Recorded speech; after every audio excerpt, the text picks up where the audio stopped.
Good morning students. आपण बघत आहोत की टाइप्स ऑफ स्टेटमेंट. ओके, तर टाइप ऑफ स्टेटमेंट किती आहे? 3 टाइप्स ऑफ स्टेटमेंट आहे.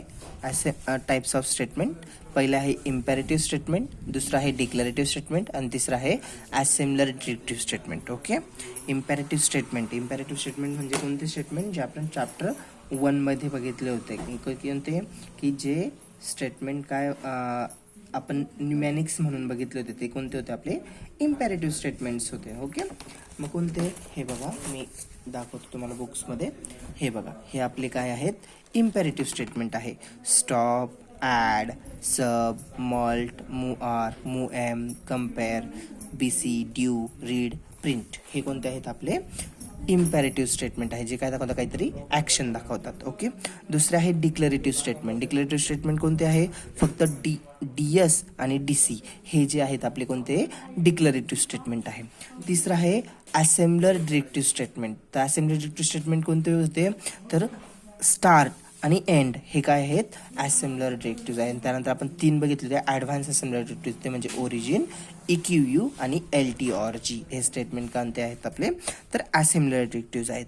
तर आपल्याला पुढे शिकायचं आहे व्हॅरियंट 1 आणि व्हॅरियंट 2. तर व्हॅरियंट 1 आणि व्हॅरियंट 2 काढण्यासाठी लागतो तो म्हणजे स्टेटमेंटचा क्लास आणि स्टेटमेंटचा कोड लागतो. ओके, मग ह्या व्हिडिओमध्ये आपण तेच बघणार आहोत. ओके, तर सिम्पली इम्पेरेटिव्ह स्टेटमेंट. तर इम्पेरेटिव्ह स्टेटमेंटचा क्लास काय आहे? तर IS. कसा काढला तो? इम्पेरेटिव्ह स्टेटमेंट, इथला I, इथला S, याचा इम्पेरेटिव्ह स्टेटमेंटचा क्लास आहे IS. ओके, मग इम्पेरेटिव्ह स्टेटमेंट जे आता दाखवले ते सगळे इम्पेरेटिव्ह स्टेटमेंट आहे. त्यांच्या सगळ्यांचा क्लास कोणता येतो? तर IS. ओके, नंतर आहे डिक्लेरेटिव्ह स्टेटमेंट. तर डिक्लेरेटिव्ह स्टेटमेंट कोणते आहे? DC आणि DS. ओके, त्यांचा क्लास कोणता येईल? DL.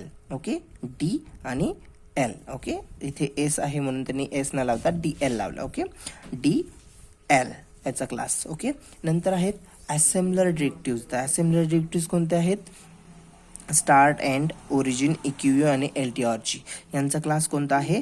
तर A आणि D. तर यांचा क्लास कोणता आहे? AD. आणि आता कोड. तर कोड तुम्हाला सगळ्यांना माहितीच आहे. जर ॲसेम्बलर डिरेक्टिव्ह असेल तर त्यांना सगळ्यांच्या पुढे त्यांचा ऑपकोड दिलेलाच होता. मग स्टार्टसाठी 01 आहे, सबसाठी 02 आहे, मल्टसाठी 03 AM. ओके, जो त्यांचा करस्पॉन्ड ऑपकोड आहे तो काय आहे? त्यांचा कोड असेल. ओके, म्हणजे इथे सपोज ॲडसाठी आहे आपला 01, सबसाठी आहे 02. ओके, त्याच्यानंतर DS आणि DC साठी वापरतात 1 आणि DC साठी वापरतात 2. ओके, म्हणजे हा त्यांचा काय असणार आहे? क्लास असणार आहे. ओके, म्हणजे क्लास सिम्पली त्यांचं काय आपल्याला काय दाखवायचं? क्लास दाखवायचे. ओके, मग क्लास त्याचा DS आणि DCचा क्लास आहे DL आणि त्यांचे जे करस्पॉन्डिंग हे आहेत काय म्हणूया आपण त्यांना कोड. तर DC साठी कोड आहे 01 आणि DS साठी कोड आहे 02. ओके, त्याच्यानंतर आहे स्टार्टसाठी कोड आहे 01, एंडसाठी 02, ओरिजिनसाठी 03, EQU साठी 04, LTORG साठी 05. ओके, मग आपण एक व्हॅरियंट 1 काढण्याचा प्रयत्न करूया किंवा एक सिम्पल एक एक्झाम्पल बघूया. तर सिम्पली हे बघा, मी एक्झाम्पल लिहितो. ॲड, नंतर घेतो AR, AG, B. तर याचं आपल्याला जर व्हॅरियंट 1 किंवा व्हॅरियंट 2 रूपांतर करायचं असेल तर सिम्पली आता कसं करणार? तर ॲड. ओके, मग ॲडचं काय बघायचं? त्याचं क्लास कोणता आहे? तर क्लास कोणता आहे? तर ते काय कशावरून ठरवणार? ते कोणत्या टाईपचं स्टेटमेंट आहे? कोणत्या टाईपचं स्टेटमेंट आहे ते? तर ते इम्पेरेटिव्ह स्टेटमेंट आहे. मग त्याचा क्लास कोणता आहे? IS. ओके, मग त्याचं पेअरमध्ये लिहावं लागतं. हा झाला त्याचा IS, त्याचा क्लास ॲडचा. ओके, आणि ती किती नंबरची त्याचं किंवा त्याचं कॉमा देऊन त्याचं लिहितात की त्याचा ऑपकोड. तर ॲडचा ऑपकोड काय आहे? 01. ओके, तर 01 हा झाला त्याचा ऑपकोड. ओके, सॉरी, ॲडचा माझ्या मते ऑपकोड काय आहे? 01च आहे का? ओके, मग याचा ऑपकोड येईल 01. ओके, त्याच्यानंतर पुन्हा एक एक्झाम्पल बघूया. ते म्हणजे एक घेऊया 1 ONE 1 DC आणि पुढे 1 DC म्हणजे कॉन्स्टंट. ओके, आणि सिंगल कोटमध्ये आहे तो झाला कॉन्स्टंट. आणि जर त्याच्या समोर जर इक्वल टू साईन आहे आणि तो जर कोटमध्ये आहे तर याला आपण कॉन्स्टंट नाही म्हणतो, याला आपण काय बोलतो, लिटरल असं बोलतो. लिटरल हा लिटरली का त्याच्यासमोर इक्वल टू साईन आहे तो सिंगल कोटमध्ये, हा कॉन्स्टंट आहे, याच्यासमोर इक्वल टू नाही, हा सिंगल कोटमध्ये. तर याचं ट्रान्सलेशन कसं होणार, DC कोणत्या टाईपचं, याचा क्लास DC, DCचा क्लास काय आहे, DC कोणत्या टाईपचं, डिक्लरेटिव्ह. डिक्लरेटिव्हचा क्लास कोणता येतो, DL, डिक्लरेटिव्ह DL. DC आहे, DCचा कोड काय आहे, 0 1. ओके, मग याचं कोड रूपांतर काय होईल, 0 1. ओके, जर सपोज इथे जर असं असतं काय, DS आणि 1, त्याचं रूपांतर कसं झालं असतं, ऑब्व्हियसली DS आहे, DS म्हणजे आपला क्लास येतो डिक्लरेटिव्ह, सो डिक्लरेटिव्ह क्लास येईल. मात्र DS, तर DSचा ऑफकोड काय आहे, 2, म्हणून इथे काय येईल, 0 2. ठीक आहे. त्याच्यानंतर एक असेंबलर डिरेक्टिव्हचं एक्झाम्पल बघूया. मी एक घेतो स्टार्ट आणि पुढे म्हणतो 100. तर स्टार्ट कोणत्या टाईपचं स्टेटमेंट आहे, इम्पेरेटिव्ह आहे का, डिक्लरेटिव्ह आहे का असेंबलर डिरेक्टिव्ह आहे, तर असेंबलर डिरेक्टिव्ह आहे. म्हणून असेंबलर डिरेक्टिव्हचा क्लास काय येतो, A आणि D, AD. कॉमा किती नंबरची स्टेटमेंट आहे किंवा किती नंबर त्याचा ऑपकोड किती आहे, तर स्टार्टचा ऑपकोड काय आहे, 0 1. झालं त्याचं ट्रान्सलेशन व्हॅरियंट 1 मध्ये. समजलं. ओके, हे असं सिम्पली फक्त हे 1 टाईपचं झालं. आपला जो व्हॅरियंट 1 आहे तो मात्र कसा असतो, पुढे जो मी तुम्हाला शिकवतोच तो कसा असतो, तर सिम्पली बघूनच घेऊया. व्हॅरियंट 1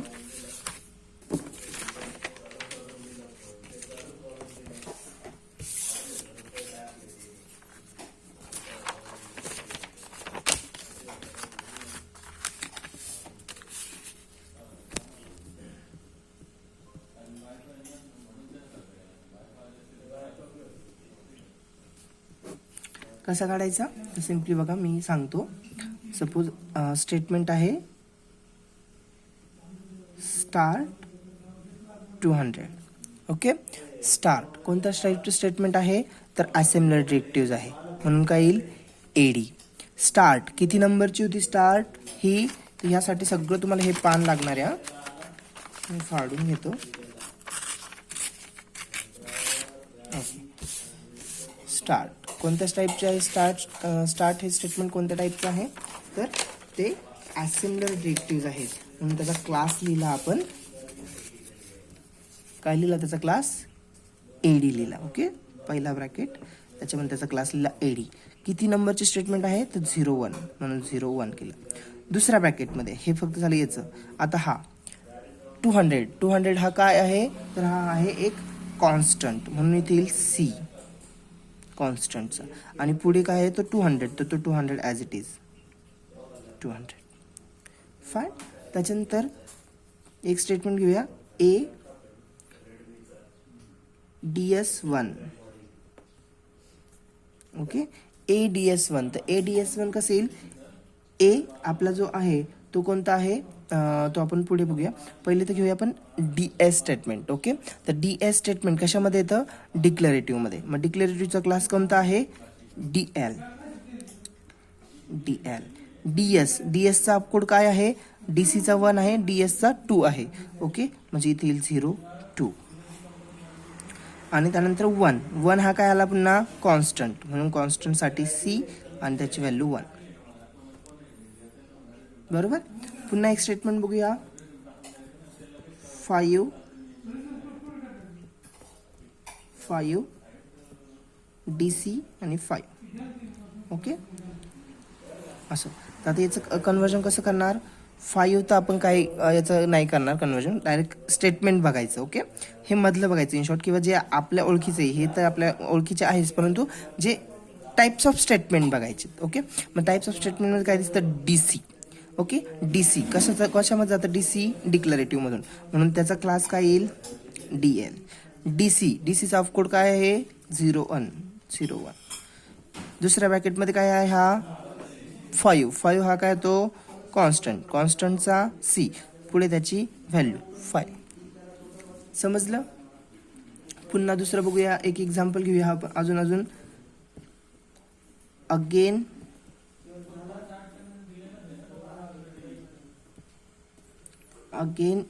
EQU आणि बॅक.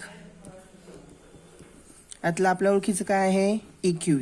EQU कोणती स्टेटमेंट आहे? इम्पेरेटिव्ह, डिक्लेरेटिव्ह, असेम्बलर डिरेक्टिव्ह आहे? तर ते असेम्बलर डिरेक्टिव्ह आहे. मग असेम्बलर डिरेक्टिव्हचा क्लास काय आहे? एडी कॉमा EQU किती नंबरची आहे? 0 1 2 3 आणि 4. मग इथे काय येईल? 0 4. ओके. पुढे काय आहे? बॅक वगैरे आहे आणि हे अगेन आहे. ओके. तर सिम्पली आपण काय करणार, आता याचं सिम्बॉल आहे, हा जो अगेन आहे हा पण सिम्बॉल आहे, बॅक हा सुद्धा काय आहे? सिम्बॉल आहे. तर सिम्बॉलसाठी काय वापरतो आपण? यस. आणि किती नंबरचा सिम्बॉल आहे तर ते पुढे आपलं क्लिअर होऊन जाईल किती नंबरचं आहे. सध्या त्याचं किती नंबरचं आहे ते आपल्याला सिम्बॉल टेबलमधून त्याची एंट्री भेटून जाईल. तर इथे सध्या 4 लिहितो, 4 नंबरचा आहे म्हणून 4 लिहिला गेला. ओके. अजून एक स्टेटमेंट बघतो शेवटचं, ते म्हणजे मूआर ARAG, A. ओके. मूआर कोणत्या टाईपचं स्टेटमेंट आहे? याच्यातील बरोबर, ॲड, सब, मल्ट, मूआर वगैरे कोणत्या टाईपचं आहे? इम्पेरेटिव्ह स्टेटमेंटचा क्लास काय आहे? IS. ओके. तर मूआरचा झाला IS. मूआर किती नंबरचं स्टेटमेंट आहे? चॅप्टर 1 मध्ये जायला लागेल पुन्हा आपल्याला. ओके. मूआर किती नंबरचं स्टेटमेंट आहे? 4 त्याचा अपकोड आहे. किती नंबरचं नाही म्हणते ना, त्याचा अपकोड कोणता आहे? तर काय आहे त्याचा अपकोड? 04. So hair will be 04. Okay. याचं झालं ARAG आणि A. तर ARAGचं आपण कन्वर्जन नाही करणार आहोत, कारण व्हॅरियंट 1 मध्ये किंवा व्हॅरियंट 2 मध्ये रजिस्टर, कंडिशन कोड्स रजिस्टर्स त्याच्यानंतर हे काय होत नाहीत, प्रोसेस होत नाहीत. ओके. तर मग ARAG काही नाही. आणि ए हा काय आहे? आता सिम्बॉल आहे. सिम्बॉल असल्यावर आपण काय वापरतो? यस. आणि किती नंबरचा, त्याची किती नंबरला एंट्री आहे सिम्बॉल टेबलमध्ये. तर सपोज आता ते पुढे शिकूया, पण सध्या इथे 1. समजलं? किती सिम्पल आहे एकदम. व्हॅरियंट 1 व्हॅरियंट 2 सेम ह्याच पद्धतीने काढणार आहोत. फक्त त्यासाठी आपले इम्पॉर्टंट आहेत ते म्हणजे क्लासेस. ओके. किती स्टेटमेंट्स आहे? तर 3 टाईपचे स्टेटमेंट आहे. इम्पेरेटिव्ह स्टेटमेंटमध्ये ॲड, सब, मूआर, मूएम, BC, कंपेरेटिव्ह, प्रिंट आणि स्टॉप हे येतात. ओके. तर मग त्यापैकी त्यांचा क्लास जो आहे तो IS आहे. आणि त्यांचे कोड जे आहेत ते आपले फर्स्ट चॅप्टरमध्ये बघितले ते डिक्लेरेटिव्ह DC आणि DS. DCचं ऑपकोड आहे 1, DSचा आहे 2. त्याचा क्लास आहे declarative, so DL declarative. Okay. आणि असेम्बलर डिरेक्टिव्ह स्टेटमेंट तर किती आहेत? ते 5 आहेत. स्टार्ट, एंड, ओरिजिन, EQU आणि LTORG. तर यांचा क्लास जो आहे तो येतो AD, assembler directive AD. Okay. आणि त्यांचे कोड जो आहेत, ऑपकोड जे आहेत ते स्टार्टसाठी 1, एंड, ओरिजिनसाठी 3, EQसाठी 4 आणि LTORG साठी 5. ओके. या पद्धतीने आपण व्हॅरियंट 1 आणि व्हॅरियंट 2 पुढे काढणार आहोत. स्टार्ट कोणत्या टाईपचं स्टेटमेंट आहे? तर हे असेम्बलर डिरेक्टिव्ह आहेत, त्याच्यामुळे त्याचा क्लास आला AD. आणि पुढे काय आलं? त्याचा नंबर ऑफ किती नंबरचं स्टेटमेंट आहे? तर कोणतं किती नंबरचं आहे? 1 म्हणून 01. पुढे त्याच्या पुढे होता 200 हा काय आहे? कॉन्स्टंट आहे. सो C आणि 200 त्याची व्हॅल्यू. ओके. एचं नाही करणार, पण DCचं करणार, DSचं करणार. DS कोणता आहे? Declarative statement. सो DL किती DS काय अपकोड आहे त्याचा? 2 म्हणून 2. पुढे आहे तो 1 म्हणजे C. ओके.